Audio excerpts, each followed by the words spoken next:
Indeed, my name's Chantal Beck, the London office. I've been focused on energy companies over the last 13 years, and over the last couple of years have been deeply involved in the energy transition. And of course, as you come at it from energy company perspective, one of the key topics is around energy transition in transport as an end use in customer segment. I'm thrilled today to have with us a distinguished panel.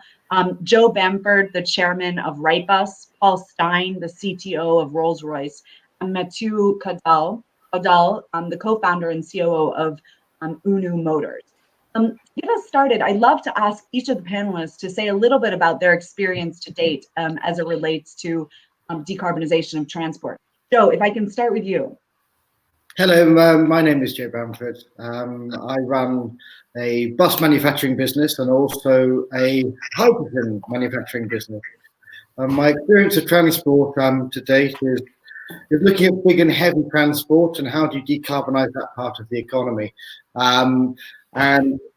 You know, for me, the looking at that is hydrogen's got to make a play in that part of the market. It's quite difficult to do with batteries. So it'll be a very interesting debate today. Great, thanks, Joe. Paul, we'd love to hear your experience here. So Rolls-Royce is predominantly in the aerospace sector, and decarbonising aviation is one of the most challenging and most difficult things, and we'll come to talk more about that later. But also power for rail and marine and off-road and many of the sort of higher power terrestrial applications as well, where the issue there is how to make the economic models work so that we can decarbonise quickly. And then, of course, power generation for the grids to create the hydrogen and create the sustainable fuels that will be required for some of the portable means of transport. Great, thank you. And Mathieu, your experience. Hi everyone, I'm Mathieu. So I'm founder and CEO of a company called UNU. We are a startup based in Berlin, in Germany, focused on micro-mobility and building mobility services and experience for the inner city. We're mainly building electric moped at the moment that are connected, electric, and are deeply involved and focused in transforming the face of the city and the way people move inside the city. This is where our focus lies. Happy to be here. Great. We are really quite fortunate to have really a broad group of experience on the panel. So thank you all very much for joining. As the audience may know, we'll spend about 30 minutes having a dialogue with the panel, and then we'll spend the last 30 minutes actually with a Q&A. So please do think of your questions, and we'll make sure we leave some time to have some Q&A also with the audience. To get us started, you know, as we frame decarbonization of transport, of course, the underlying modes of transport are broad. Included in that, we would think about, you know, road transport, including passenger, but also, let's say, heavy duty road transport, marine, aviation, rail. So would be great, you know, thinking about that comprehensive picture to just sort of put us forward. Let's go to 2040 and think about, you know, if the objective is to decarbonize transport, you know, what does the future look like? What's your vision of the future? Paul, would be great to hear a little bit of your sense of what that entire system might look like. Yeah, in aviation, aviation is one of the most challenging transport modes to decarbonize. For sort of long haul aviation down to what we call middle of the market. So this is the kind of EasyJet, Ryanair type flights. What we're seeing over that time frame is really ever more efficient airplane engines, at least 30% improvement between now and 2050 at fleet level. But the thing that is going to be quite disruptive is we're almost certain there's going to be a massive scale up in the use of sustainable aviation fuels. So these are fuels that are kind of drop-in substitutes for fossil-based kerosenes, which will eventually power the fleet and recycle atmospheric carbon rather than dig up fossil-based carbon. For shorter aviation journeys, we can have a look at more disruptive technologies, electrification, hybrid electric, hydrogen. The bets are actually on all of those right now. But most of those technologies take you to about 600 miles, and beyond that, you've really got to revert to gas turbines burning a hydrocarbon because we just haven't got the energy density in other forms of chemical fuels. For rails, trucks and marine, I think it's a much broader church of fueling we can see. So we can see, as Joe says, hydrogen fuel cell systems, pure electric systems, synthetic fuels across all of those. And I think, we'll see a combination of different fuel types depending on economics and depending on local sort of production.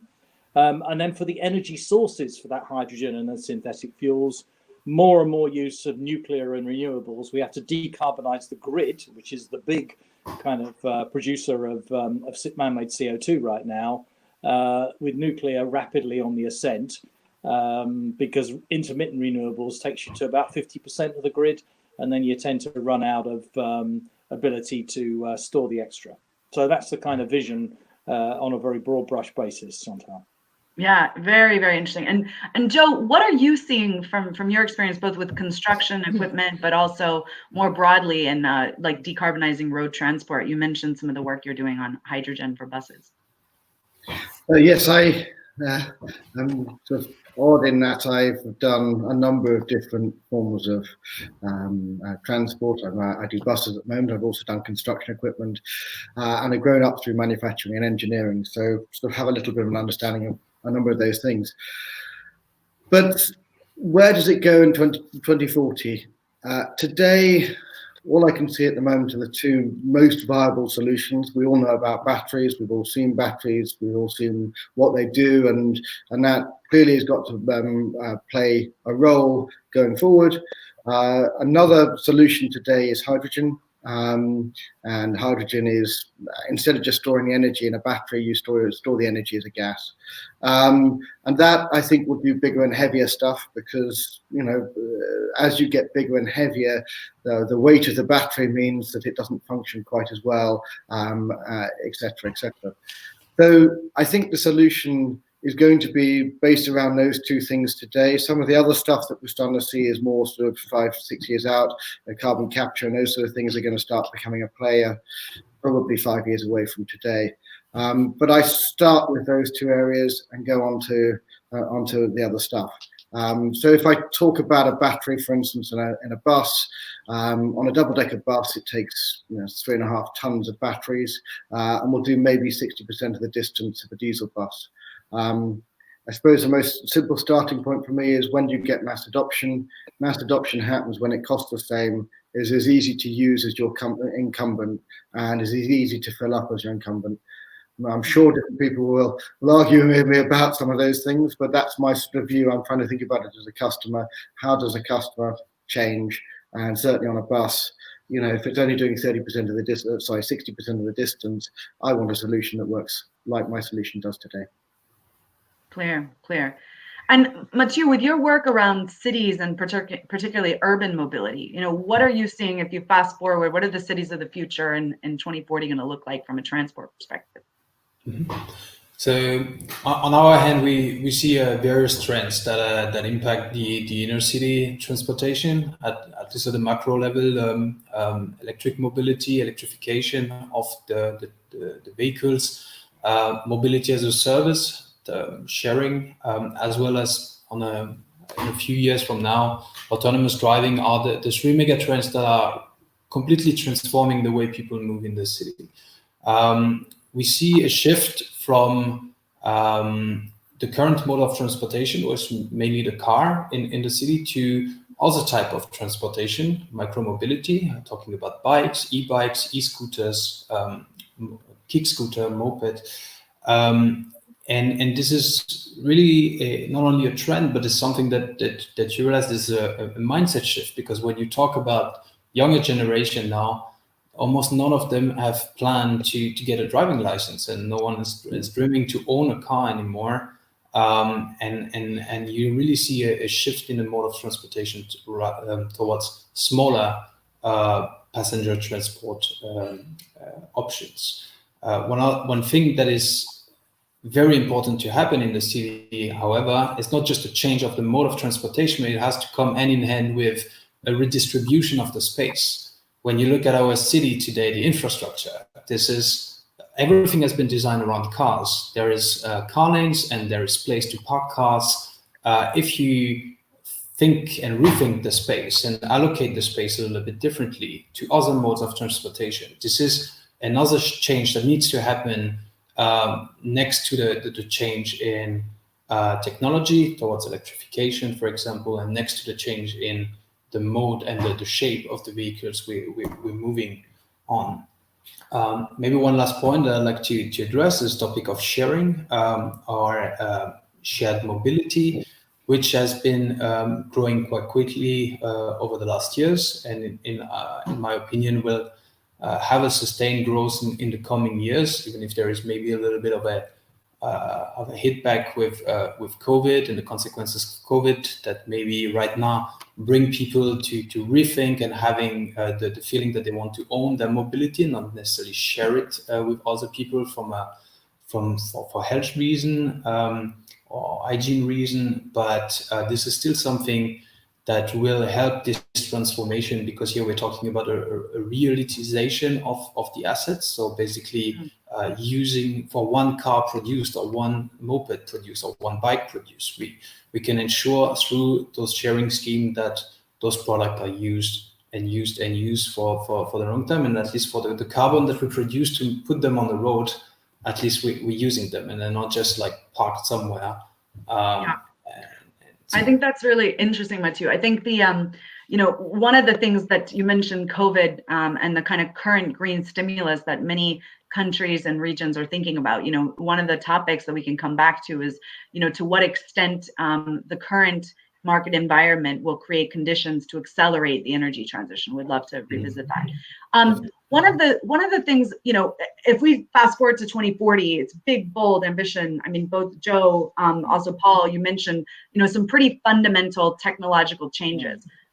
It's a exciting and uncertain future. When you look at what's been achieved today around decarbonization of transport, what are some of the examples that give you hope that the world is really moving in this direction, either in terms of government action or in terms of technological breakthroughs or, entities coming together? Would be great to hear your reflections. Paul, let's start with you. Yeah, that's a good question.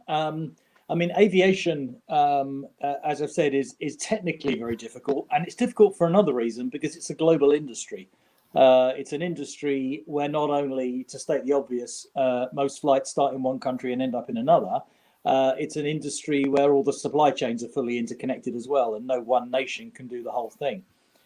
And yet, the aviation industry has done a pretty good job of getting together through international bodies like ACARI, which is a European aviation body, and ATAG, which is a global body, and has come up with protocols that people have stuck to for the decarbonisation of aviation and reducing noise levels and other pollutants. And to give you an idea, for the last 20 years, airplane engine combinations have been improving at around about 1% per year in terms of CO2 per passenger kilometre. I know they've got a long way to go, but it does show that at least we have an example of industries, getting together, realising this has to be done and acting. In road, I think we can look at the transformation of road energy, as has been mentioned by Joe. Electric vehicles, vehicle emission and tailpipe emission regulations do seem to have stuck. Bioethanol introduction in the States and now more widely over the road seems to have been a good example of people being prepared to make changes. And then in other transport modes, perhaps I'll mention one, and that's that in Norway, they're operating pure electric ferries now. So point-to-point ferries across fields mostly, but those are operating today, driven by noise and pollution in harbours. So it shows it can be done. Yeah, interesting, really interesting examples. And it's interesting, particularly as you think about transport, the segmentation around, close proximity transport that is enabled by some of the EVs versus, more, let's say, international transport, whether that's international marine or international aviation, where a more coordinated action across multiple agents may be more required. I found it quite fascinating when you look at passenger transport between hydrogen vehicles or electric vehicles, and how that dynamic has played out over the last 5-10 years. And in some ways, electric vehicles, became easier for an independent agent, knowing that they had a limited, periphery to operate in, but to make an individual decision. So it's quite fascinating. Joe, would be great to see, what are you seeing in terms of some of the successes? And of course, you're a part of one of them, I would almost argue. So look, we make battery buses and we make hydrogen buses, and in my family business we also make diesel engines. So we've seen a lot of different. I've seen a lot of different modes getting better. I mean, diesel has got better and it's now quite efficient. Batteries work on the smaller stuff, and on bigger stuff, I think hydrogen works very well. We already have hydrogen buses in the market. There's been 10 running around London for the last 12 years. I've just taken them back to take them to pieces and see what the things we can learn from them. Already we can deliver hydrogen for the same cost as running a bus on diesel. Clearly the bus is more expensive. It's about twice the price of a diesel bus, and so is a battery bus. But if you get a bit of volume behind that from a manufacturing point of view, we can deliver the bus for the same cost as a diesel bus. Now, running stuff on electricity is cheaper, but again, when you get bigger and heavier, you don't get the distance, and you have to lug around, big heavy batteries. Right. And I'm sure Paul could say, but I was told a statistic the other day that if you wanted to do a 747 with batteries, you'd need 2,700 tons of batteries. Maybe not quite red. But that's really just to show the scale of things. Batteries can't be the panacea for everything, and so I think we have to play our way through that. I think you're going to also have to play when you start looking at batteries as things like upgrading the grid and everything else, because running a bus actually on electricity is cheaper than running it on diesel. Funny enough, but there are different statistics around this, but if one of the statistics I have heard, and I'm sure Paul could tell me if it's right or not, but to do all the cars in the UK, you'd need a lot of the grid to be upgraded, probably triple the grid. And to do that would then mean, I think you're going to have to spend a lot of money doing that, and I think the electricity then potentially goes up in cost. I know there are other statistics that say differently. But I don't think that any one solution is going to necessarily be there. And again, I have to keep coming back to, how do you replicate what we do today? Because we're trying to make a massive change. We've come to the end of traditional combustion engines, which have got more and more efficient, cleaner and cleaner and cleaner, but they're coming to the end of you can't make them any more cleaner. Whatever your next solution requires us as human beings to change a significant amount on behavior. And actually, human behavior is going to be the most difficult thing in all of this, not actually the mode of transport. So if you don't change human behavior, if you can replicate what we do today, that would be the quickest way of moving, as far as I can see. Yeah, very interesting. And Joe, you mentioned the hydrogen buses, but of course also I understand that you have somewhat of an integrated solution in that you're doing some of the green hydrogen production for the hydrogen buses. Can you say a little bit about getting that off the ground and how you see that as also an example of kind of success in the energy transition? Yes, so the very interesting thing is we're building a production facility based in the UK in Kent. We connect an electrolyzer, which is basically a membrane, and you stick water in one side and electricity, and out pops hydrogen on the other side. Now we connect it to a big offshore wind farm, therefore it becomes very, very green. It's a bit like I was saying earlier, oil is made in a refinery and becomes petrol and gets driven to the petrol station. Look, we make it at an offshore wind farm, 100% green. You then drive it into a bus depot, connect it up to a refueling station. 7 minutes later, your bus is filled up with hydrogen, and it does the same distance of a diesel bus, but water comes out the exhaust, and it's 100% green. So this business that I have, which is Rise, is set up to build green hydrogen plants. Again, we can deliver it today at the same cost as running a bus on diesel. People always thought it was expensive, but actually it's not that expensive. So that's our solution on the hydrogen production side. Yeah. And if you combine it with the main form of transport, whether that's a bus, a train, a ferry, or a digger, I think that is going to be a big part of the energy mix in the future. Yeah, no, very, very interesting. I think it's a great example of one, in some ways, a smaller scale, potential solution for the broader transport system. So fantastic to see, that example already happening in the UK. It would be great now if we think about, where we imagine the world going in 2040, some of the success that's happened today and indications that, that we're moving in the right direction. What do you see as some of the challenges, around decarbonization of transport? And what are the couple of things that you might think could be useful in terms of combating or meeting these challenges? Maybe just a quick round table. Paul, would be great to hear from you. Yeah, well, once again, I kind of have to separate out aviation as being a sort of a rule of its own almost. And the two challenges are, first of all, getting international cooperation in place. So the role of UN bodies like ICAO, the International Civil Aviation Organization, is key in getting a sort of consensus of the willing in getting the world to decarbonize aviation in the same way. And then on top of that, I've mentioned sustainable aviation fuels. These are going to be more expensive than fossil-based kerosene.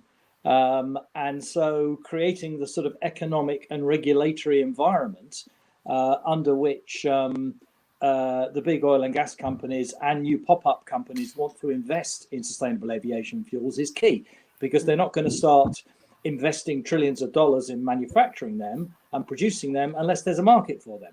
So that's a sort of a couple of specific challenges that we need to find a way of overcoming, and we've got a plan.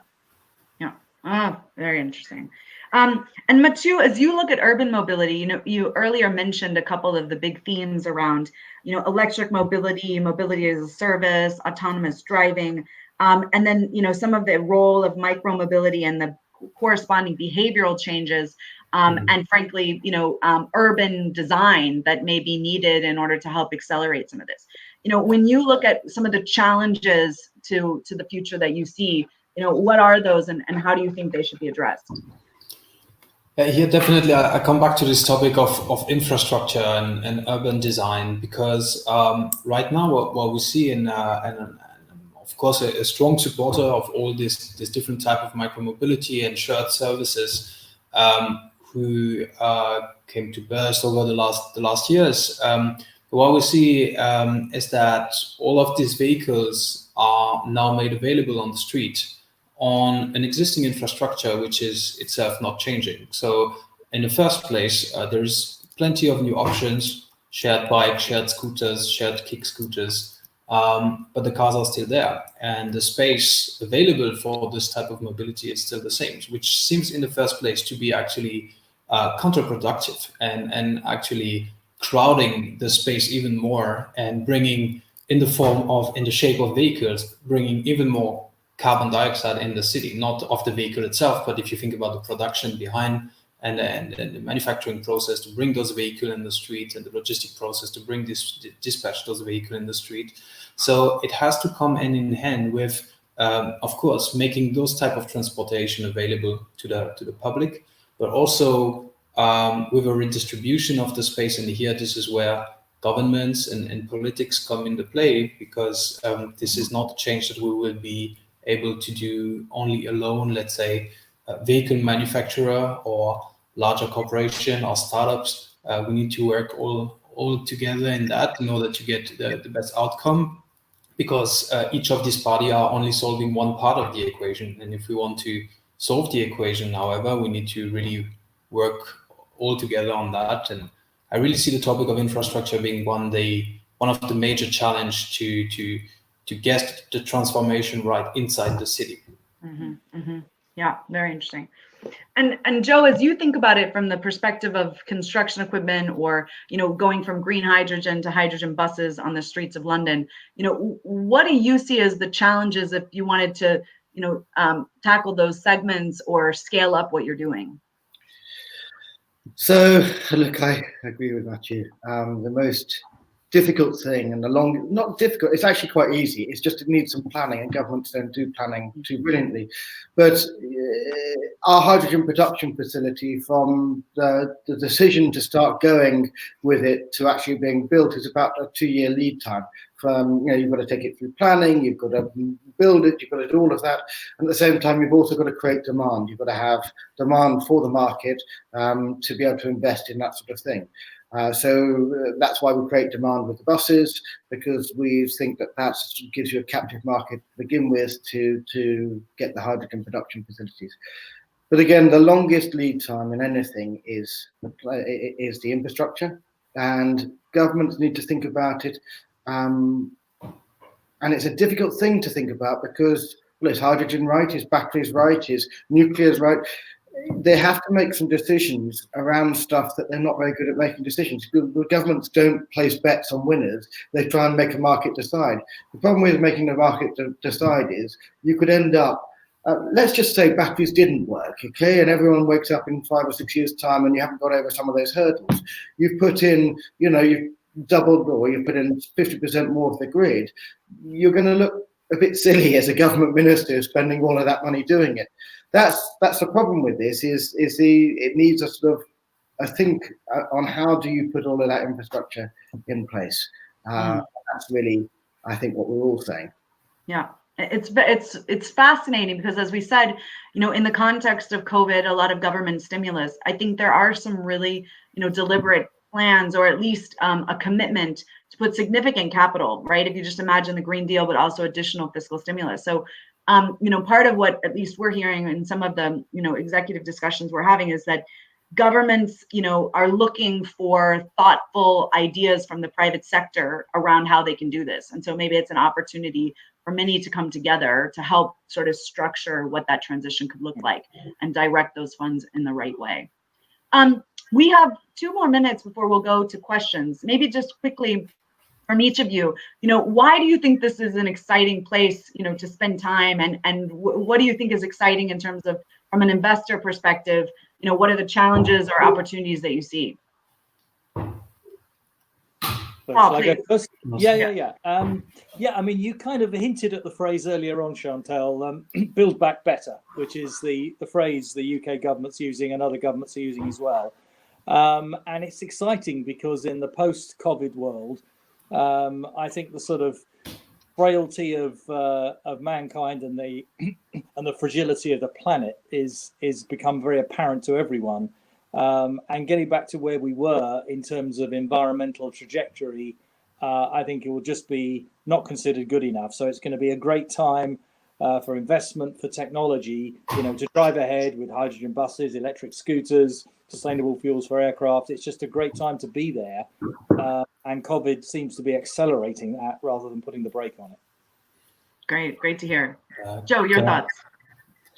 Look, I've grown up in manufacturing. It's fun to see a change in engineering, and rather than just being iterative and an improvement on a diesel engine or an improvement on a manufacturing process, we actually have a whole world to now go and look at, which is how do you decarbonize transport and actually ultimately heating, etc. And that's quite fun to play with, to be honest with you. That's great. No, it's really great. Mathieu, your experience. Yeah, I can only support what was mentioned before, and it's it's actually very exciting to waking up every day and looking across the window and look at the city. I think most of us are living in cities, not all of us, but having the feeling that one can improve the day-to-day life of everyone's by providing new solution, being part of that discussion on how the city of tomorrow can look like, and start from the humans, the mankind, the people living in the city, and try to understand how they live, how they want to live in the future, and building up the right solution for that. This is super exciting and doesn't feel like going to work every day, but actually solving problems. That's great. It's really great to hear the enthusiasm. And I think our audience is actually equally enthusiastic. We have quite a number of questions coming through. So to the audience, please feel free, send your questions. We have now quite a number already, and we'll see what we can get through. 12 at the moment. So maybe we'll start with the first one. If we have the technology to decarbonize transport, why hasn't more transport been decarbonized? Maybe we'll start with you, Paul. So I just think that the regulatory conditions globally have just not driven the economics fast enough to decarbonize. So the technology has moved ahead of the rollout. And as I said before, post-COVID, I suspect that's going to change.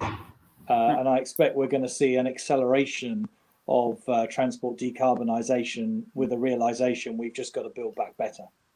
Right. Great. And to you, Joe, when we think about the hydrogen fuel cells playing a large part in decarbonisation, will that be the case or not? Will hydrogen fuel cells be an important part of the future? Oh, well, that's a very interesting, an interesting question. Well, I'm betting it is, yes. But then I might wake up in a few years' time, have no money in my pocket, and be on the dole. So the reality is, I hope it is. At the same time, I make a battery bus too, because that's what the market requires and is looking for at the moment. But I don't think batteries work so well on the bigger and heavier stuff. And the bigger and heavier you go, the more difficult batteries are to make work. So yes and yes to every different type of transport at this point in time. We've got different options in front of us. I think batteries, part of the other problem with this is, as you roll out, how do you mimic the same behavior of what we do with transport today? And part of the problem when you roll out all of these things is, if I'm a person buying a car, I kind of want something to do what my car does today, and I'm basically kind of lazy. And so I think people want to try and do that, particularly when you get into buses or bigger and heavier stuff. You need something that operates in the same manner, doesn't charge up for 4 or 5 hours, that works for 18 hours a day, etc. So I'm hoping. And it sounds like on this heavy duty road transport, hydrogen fuel cells are a critical piece of it. You're playing that game. We're trying to do our bit after all, and we're trying to do what we can to accelerate this change. But no one can be absolutely perfect in this life, and no one can get it absolutely right. I'm hoping it is going to get right, and there we are. Yeah, and it's one of those, presumably as you indicated earlier, as you start to see the scale and volumes in the industry, those cost curves come down, and it makes it easier to scale. And so, will be fascinating to see if we indeed see some of that play out here. Mathieu, when you think about, public transport, do you think it's feasible that public transport could run off of renewable and carbon-free energy? Let's start, Mathieu, with you, and then Joe, interesting to hear your reflections on that. Sure. I mean, I will be a little bit more assertive when it comes to smaller mobility, because I have a little bit less knowledge when it comes to buses and like a rather bigger transport systems. But what I can tell you is that for what I know, so everything that goes up to, let's say, a strong motorbike, this is today absolutely possible to produce an electric version of it for the same cost as a petrol equivalent of it. And therefore, as mentioned by Joe before, if the convenience is the same, the price is the same, and on top of that, this is more sustainable. There is today no barrier anymore for adoption for the user to go on an electric version of such a vehicle. Might be a little bit more complicated when you go to heavy duty or rather like bigger mode of transportation. But overall, I think from a product manufacturing standpoint, this is today possible.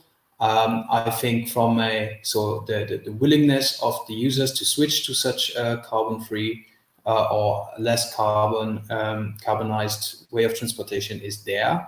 And to move it at scale, you need maybe a little bit of push of the government through certain incentives, which we see popped up here and there, especially on the post-COVID communication from various governments in Europe. and this is going to happen. This is possible. The technology is there. The ideas how to implement there are there, and the people willingness is there. So we just need to connect the dots and make it happen, in my opinion. Great. Joe, what can, based on your experience getting hydrogen buses into London, what would you say if you extrapolate to the world? Is it possible to have more, clean energy powering public transport? Is that a solution? No, very much so. I mean, it really is very possible. But, there are several things with batteries that I think at the moment are problematic around it. I mean, so you take the UK, 30% of the grid is decarbonised, so actually the energy put in is not green. And with the hydrogen, when we make it and we connect it to a wind farm, it is 100% green. The energy is from wind, and water comes from the environment. It's nature's blessing. And we, wouldn't it be cool to turn that water and that wind into energy that can power our vehicles?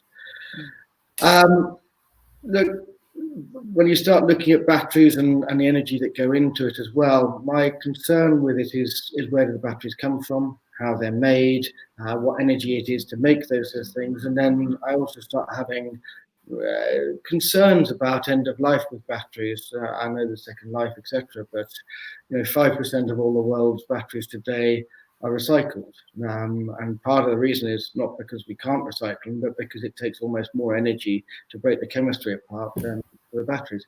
I think it's a great solution, but I don't think it's the only solution today, and that's why I'm looking at both batteries and also at hydrogen, because you have to look at both of them, because if you're going to move very, very quickly, engineering is manufacturing is a very iterative process over a period of time. But if you're going to go and move quickly, there's I can't remember what the Silicon Valley thing is, but smash things and break things, whatever it is, and you get speed. That's great, but you also potentially bring in issues around these sort of things. And running sometimes quickly is, I'm not sure whether one or the other will be long-term the solution, or both will be. So that's why I look at that. Well, picking up, we have a question related to that. Do you see electric cars or buses as an intermediate solution, as the production of battery is unsustainable for the environment? So, do you agree that that it's unsustainable for the environment, and do you see this then as a result only intermediate solution? Joe, and then we'll go to Paul.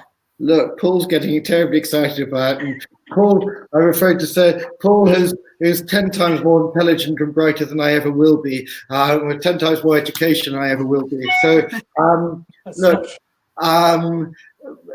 batteries and hydrogen, I think you're going to have batteries, and there are compromises that you have to make to get down to zero emissions.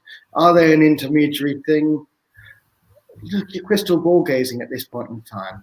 Each solution has its own inherent potential problems, and each solution has a problem that needs to be overcome.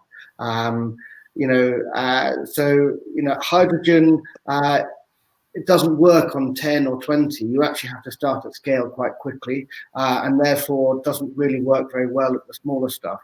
Whereas you can plug in a few cars and you can plug in a few bits and bobs, and it works. But my concern with batteries, as you scale it up to bigger sizes, your input costs go up massively. Yeah, Paul, what do you think? So thanks for the comments, Joe, even though they're not necessarily aligned with the truth. But look, the first thing is really just to come back to fundamentals here, because what we're trying to do is decarbonize current man-made sources of CO2. And the built environment is about 40% of man-made CO2, aviation is about 2-3%, and transport is about 30% in a typical Western economy. And so what we're trying to say is that 30% that's currently chemically fueled with diesels and gasolines and things like that is all going to be fueled from electric sources, which then use hydrogen as an intermediary, or electric vehicles, or e-fuels. So the first most important thing is you have to decarbonize at source. And as Joe says, wind energy is great and is applicable up to certain levels. You need nuclear power really to get the scale for base load, because you're talking about adding 20, 30 gigawatts to the UK grid. I mean, this is massive amounts of energy. So that's the thing you've got to kind of focus on as part of the infrastructure that can then fuel hydrogen and electric. Now, are electric vehicles, are batteries sustainable? Well, the people that make batteries tell me the answer is yes.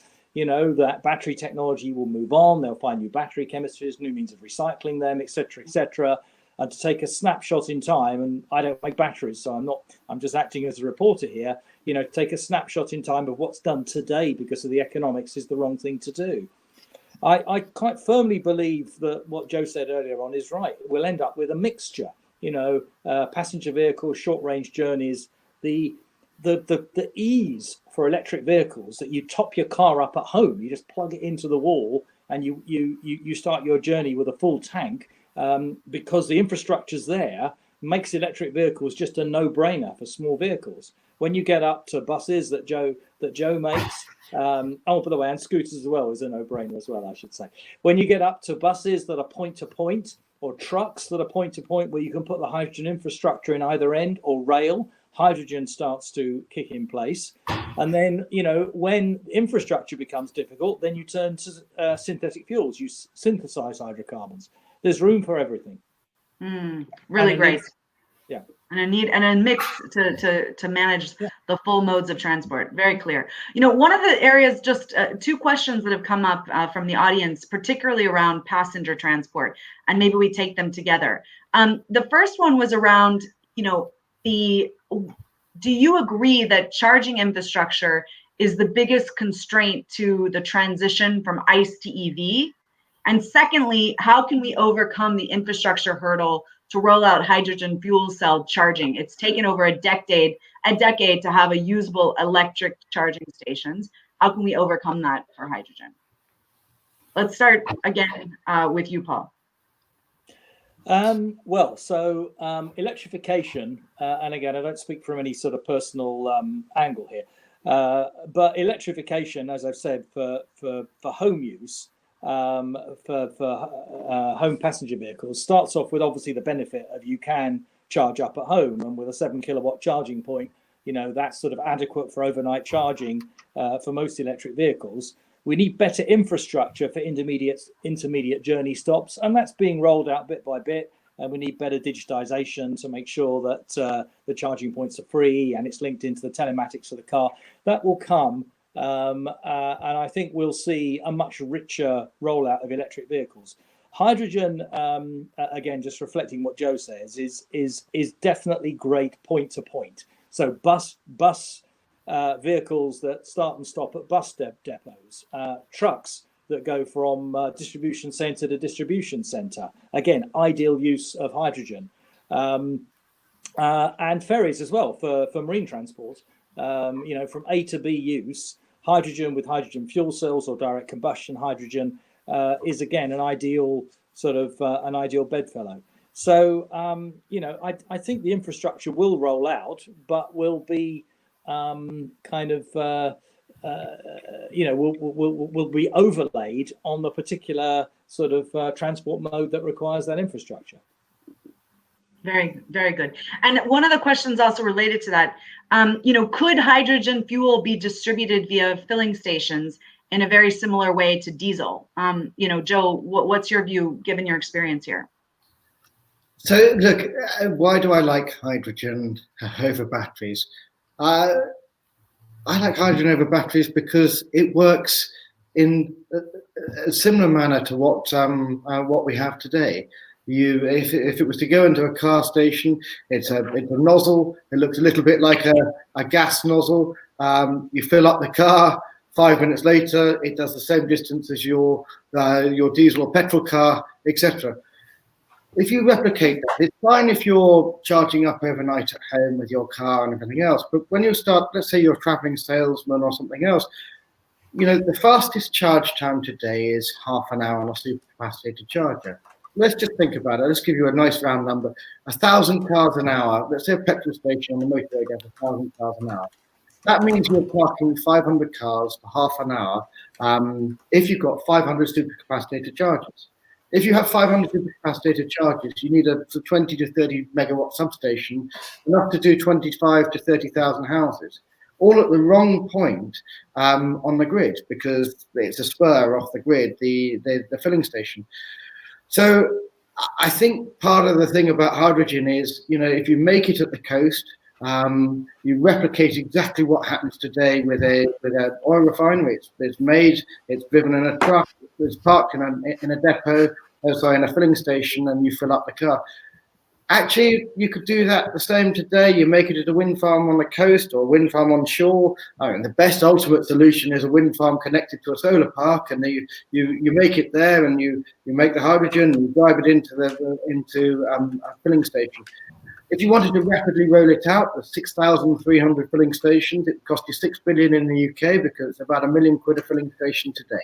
That's really what it is. Okay, great. Really helpful. So I think now we'll engage with a broader group of people. Do I understand we can now go into an additional session to go into Q&A with a broader group? Emily?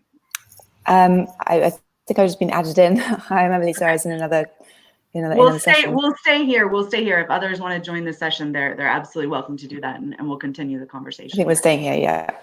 With regards to the, we were just discussing, Joe, and thank you, about, the benefits of hydrogen.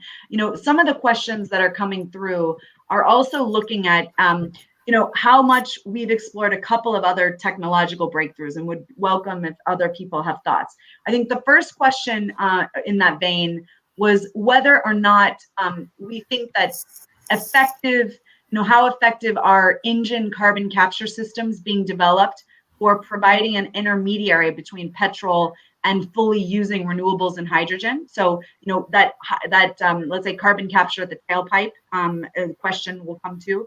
And then the second question that people were keen on it from the technology theme perspective was, to what extent have we been looking, or do any of you have familiarity on, if you make hydrogen by splitting water, can you utilize the other spin-off, which is oxygen?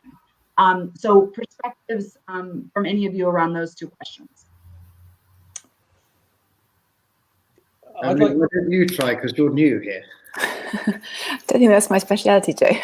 I'm from the micromobility angle of bikes and bike share and scooters. But hydrogen, I think, is over to Joe.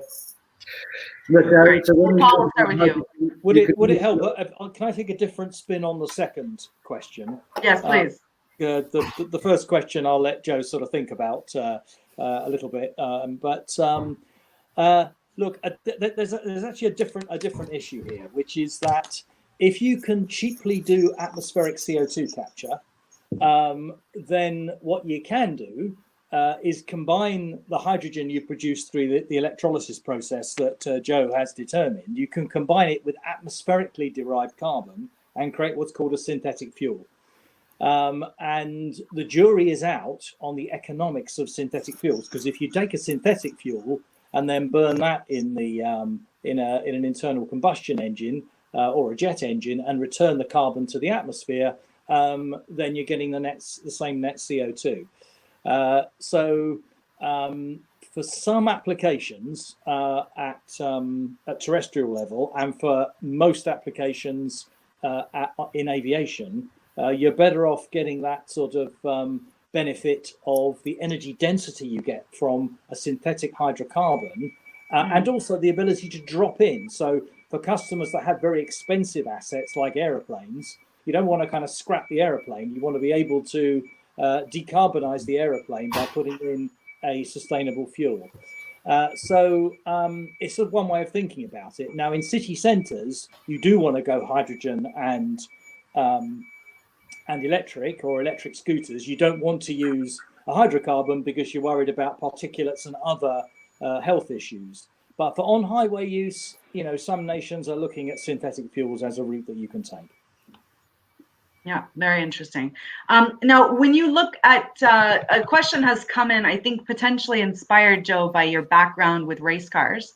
One of the questions is, how soon will we see hydrogen racing at Le Mans, 24-hour race? Could it be done by 2023 if the rules change to ban carbon fuels?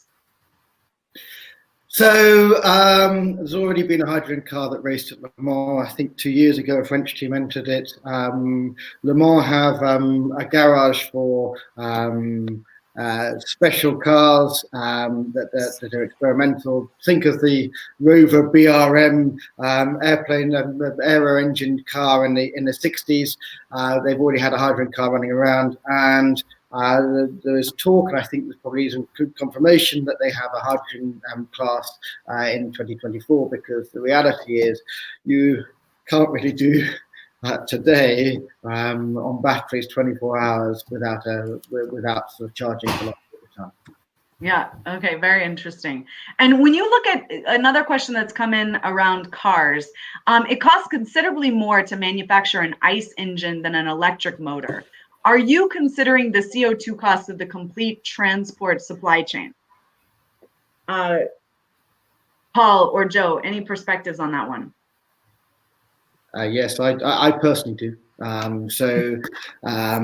Look, at the moment, and I can maybe answer some of the things, the pros and cons of both battery and fuel cells.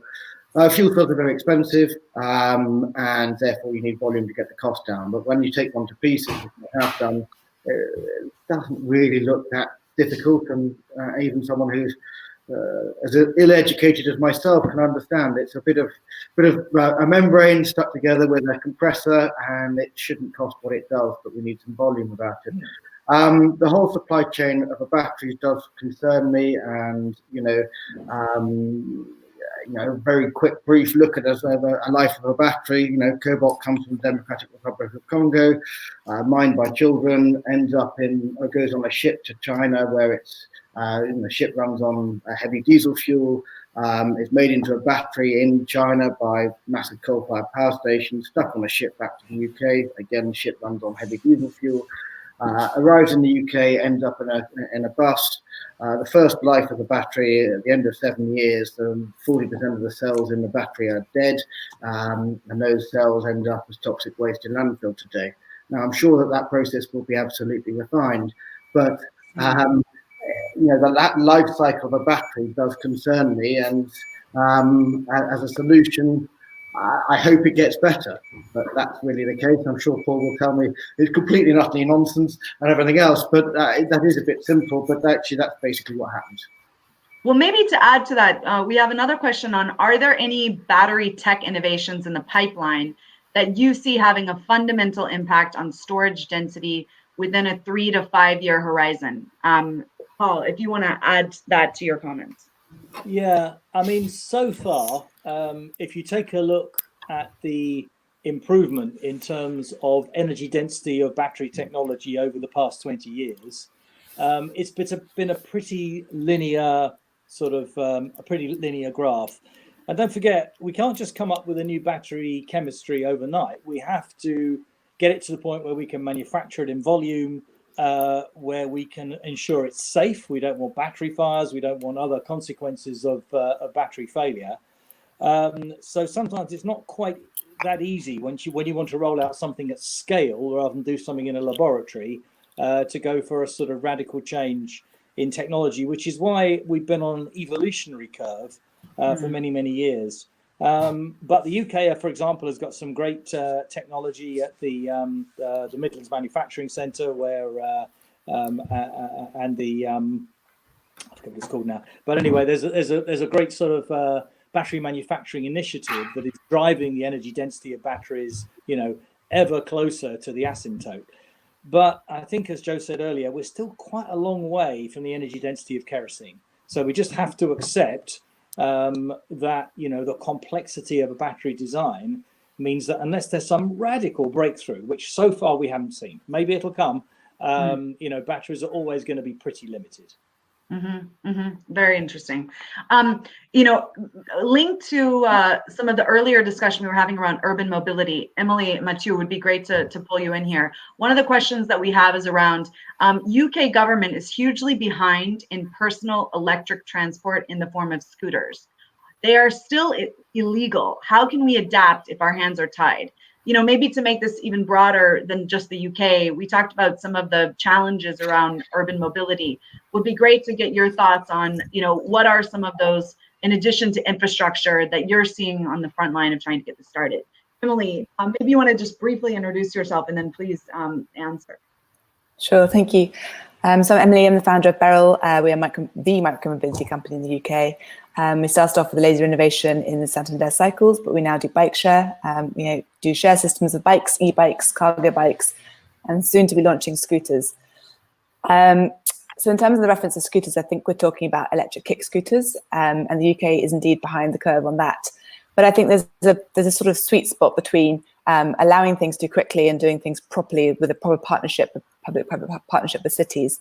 I think it's a fascinating moment for kind of the world's urbanizing so quickly. Our cities are becoming so much more populated. They're getting more and more power, and it needs to be a kind of a city decision on how mobility works. It can't just be a one-size-fits-all model.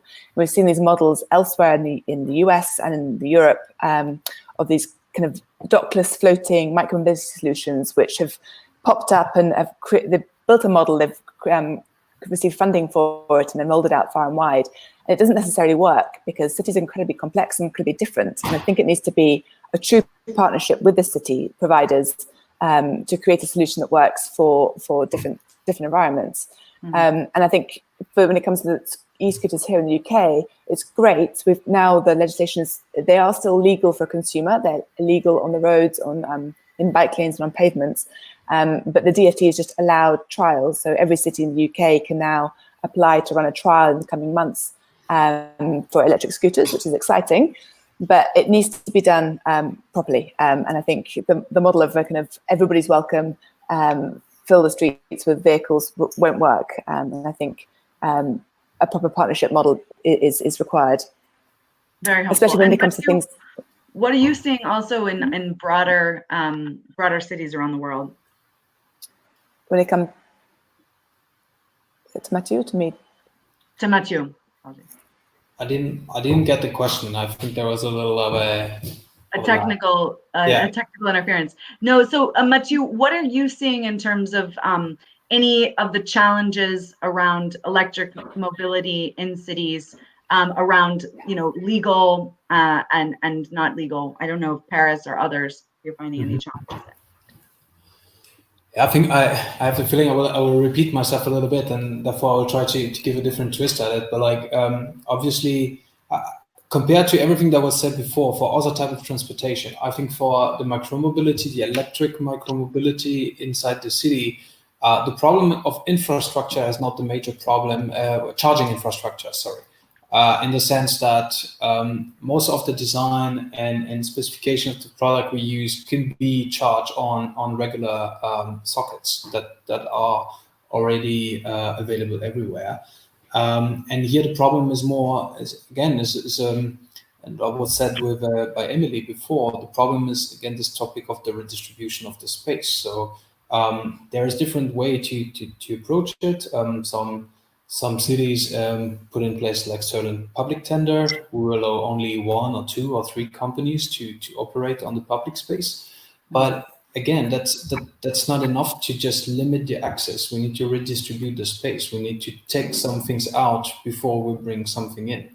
And this is where, in my opinion, the governments, the cities needs to progress, either by putting the right incentive in place.